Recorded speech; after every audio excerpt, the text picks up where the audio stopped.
деген сұмдық халқым ау, жұртым ау, бұл не деген сұмдық тапатайдың тал түсінде титтей ғана бала кімнен не алды, кімге не қойды, бұл халық қайда, заң қайда, жұрт қайда, не деген сұмдық анасын бір жаққа лақтырып, әжесін бір жаққа лақтырып, барлығында түгел пышақтап, одан қаса барлығына да істемегені қалмай, не деген сұмдық бұл халық, жұрт не болып кетті.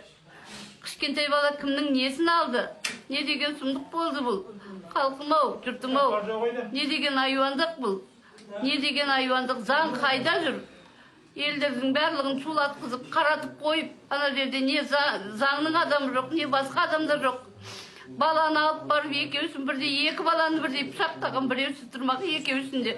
Әкесіне де нападение жасаған. Бұл не деген